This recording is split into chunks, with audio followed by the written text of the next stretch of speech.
Hello, future biologists. Welcome to a fascinating journey into the very essence of life.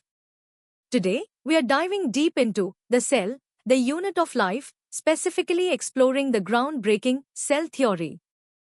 This theory is the bedrock of biology, explaining how all living things are built and function.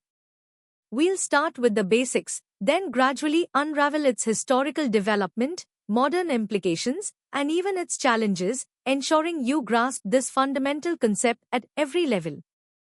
Ready to uncover the secret behind every living thing, from a tiny ant to a towering tree? Let's begin our easy exploration of the cell theory. The cell theory is a fundamental scientific principle in biology. It has three main parts. First, it states that all living things are made of cells. Whether it's a small bacterium or a large animal, cells are their fundamental components. Second, cells are the basic unit of structure and function in all living organisms. This means cells are the smallest units that can carry out all life processes, like growing, getting energy, and reproducing. They are like the building blocks and the tiny factories of life. Remember these core ideas as we continue.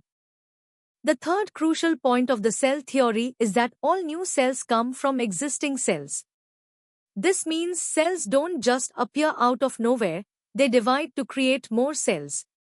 This principle explains how organisms grow, how wounds heal, and how life continues through reproduction.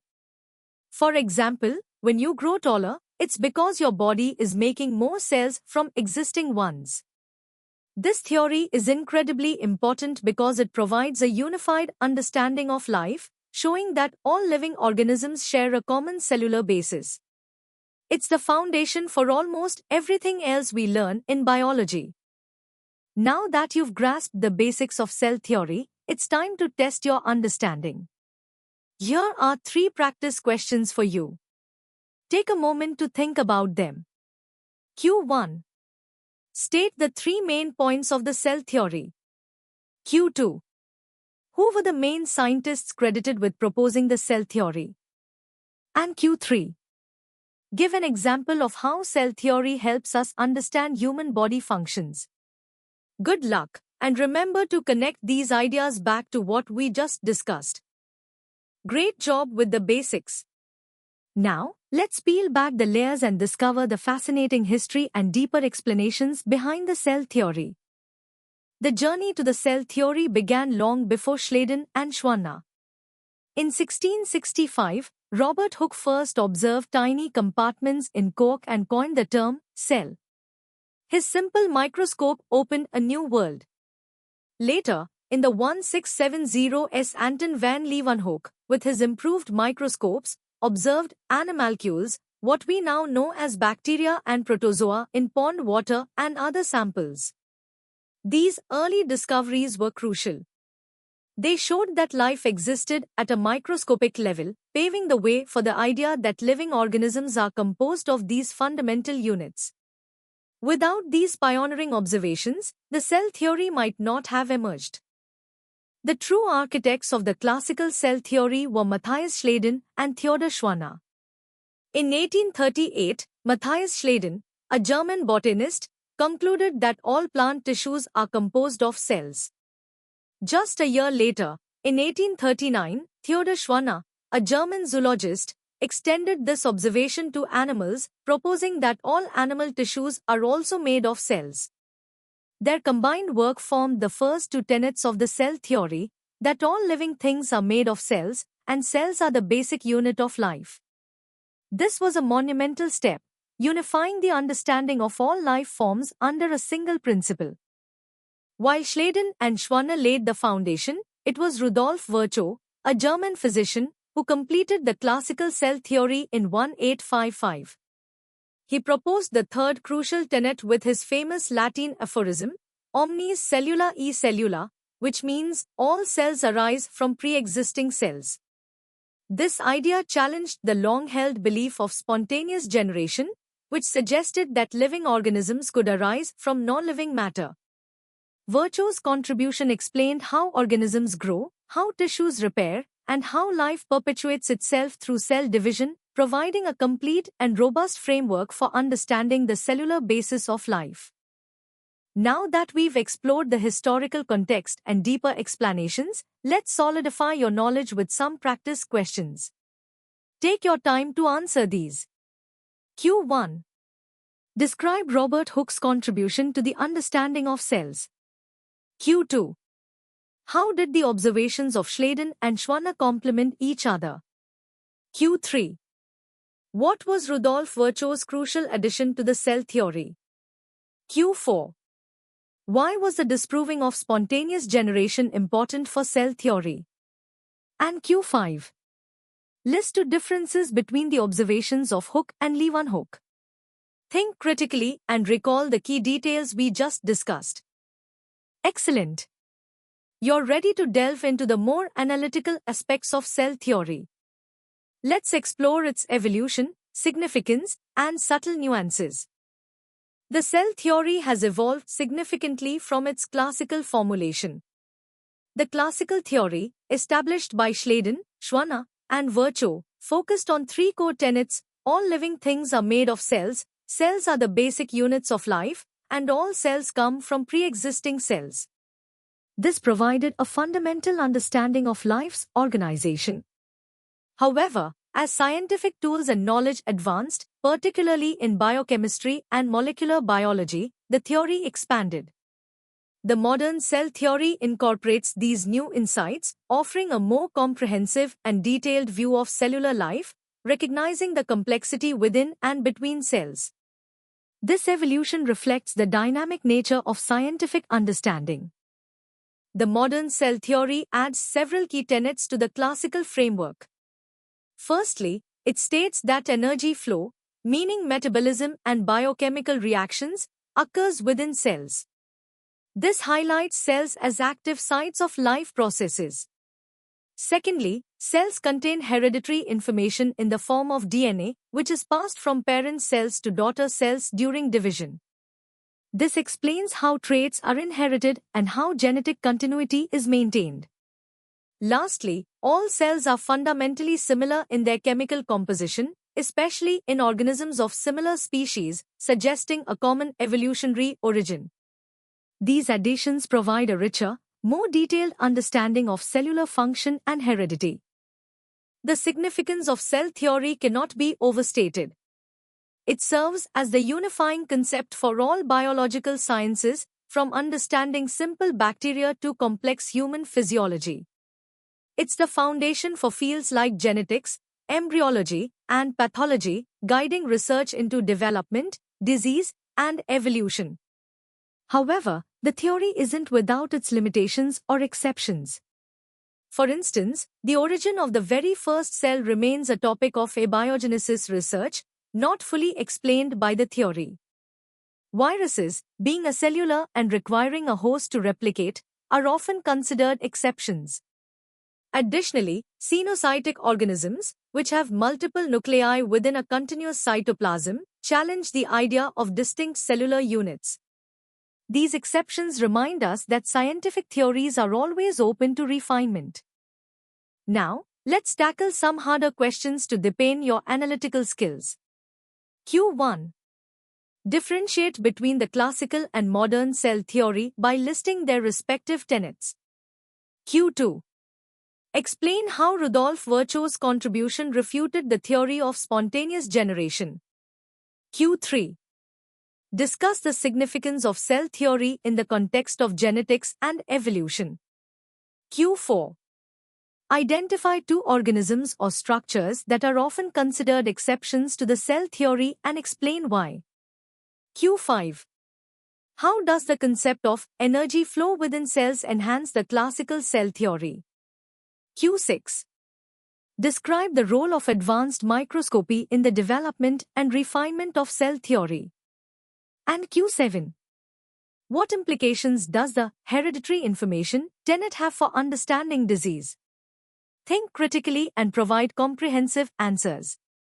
You've mastered the complex aspects.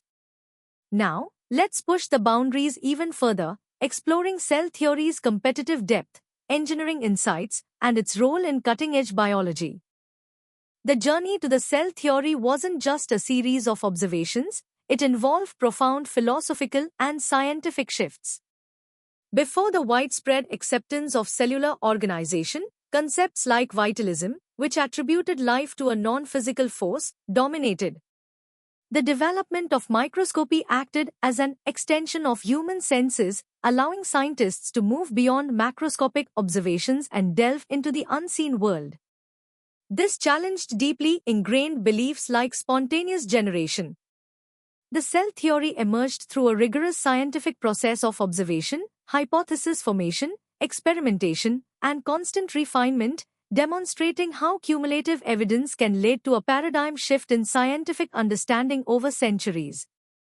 From an engineering perspective, cells can be viewed as highly sophisticated biological machines. They exhibit modularity, with organelles functioning as specialized subsystems, each performing specific tasks to maintain the cell's overall operation. Cells demonstrate remarkable self-assembly and self-replication capabilities, growing and dividing autonomously, much like advanced robotic systems. Complex feedback loops and regulatory mechanisms ensure homeostasis and allow cells to respond dynamically to their environment. This modular, self-regulating design principle is scalable, explaining how simple cellular units can aggregate and differentiate to form incredibly complex multicellular organisms. Understanding these engineering aspects of cells is crucial for fields like biomimetics and synthetic biology. Cell theory underpins much of contemporary biology and medicine. In stem cell research, we harness the ability of undifferentiated cells to develop into specialized tissues, offering potential cures for various diseases. Tissue engineering aims to create functional tissues and organs from cells for transplantation and regenerative medicine. Cancer biology fundamentally relies on understanding uncontrolled cell division, which is a core tenet of cell theory, guiding therapeutic strategies.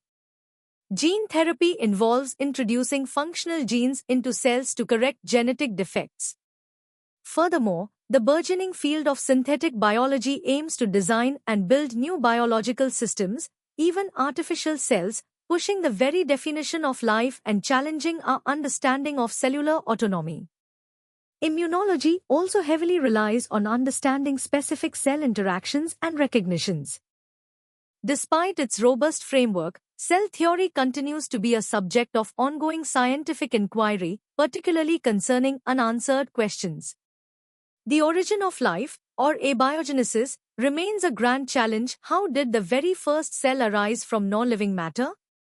Entities like viroids and prions, which are simpler than viruses, further complicate the definition of life and its cellular basis. The evolution of multicellularity, from single-celled ancestors to complex organisms, represents another fascinating frontier.